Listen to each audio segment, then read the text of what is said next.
ভিডিওটি চালু করার জন্য আপনাকে অসংখ্য ধন্যবাদ। তুলনা নয়, কৃতজ্ঞতায় প্রকৃত সুখের আসল চাবিকাঠি। জীবনে যা নেই তা নিয়ে আক্ষেপ না করে যা আছে তার জন্য কৃতজ্ঞ থাকলে মানসিক শান্তি ও গভীর সন্তুষ্টি পাওয়া যায়।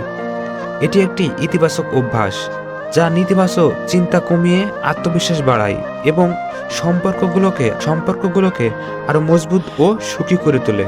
কৃতজ্ঞতার চর্চা সুদূর প্রসারী, যা জীবনকে সুন্দর করে তোলে। মানসিক শান্তি, নিজের যা আছে তাতে সন্তুষ্ট থাকলে মনের ভিতরে এক অন্যান্য ভালো লাগাও মানসিক শান্তি কাজ করে। ইতিবাচক মানসিকতা, প্রতিদিন ছোট ছোট ভালো ঘটনা বা বস্তুর জন্য কৃতজ্ঞতা প্রকাশ করলে মন ইতিবাচক দিকে চালিত হয়।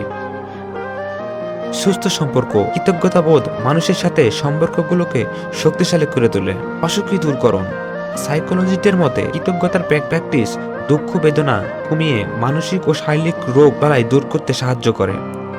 স্বতঃস্ফূর্ত প্রাকৃতিক কৃতজ্ঞতা মন থেকে আসে এবং এটি কথা বা চাহনির মাধ্যমে প্রকাশ করা যায়। তাই অন্যের সাথে নিজের তুলনা না করে নিজের জীবনের প্রতি ইতিবাচক দৃষ্টিভঙ্গি রেখে কৃতজ্ঞতা প্রকাশের অভ্যাস গড়ে তুলুন, যা সুখের মূল ভিত্তি। এটাই হওয়া উচিত। আমাদের সবসময় ইতিবাচক থাকতে হবে। ইতিবাচক থাকলে আসলে জীবনের মূল যে সুখটা, সেই সুখটা পাওয়া যায়। বন্ধুরা, যদি ভিডিওটি ভালো লাগে থাকে অবশ্যই কমেন্ট, লাইক এবং সাবস্ক্রাইব করে আমাদের পাশেই থাকবেন। ধন্যবাদ। আসসালামু আলাইকুম।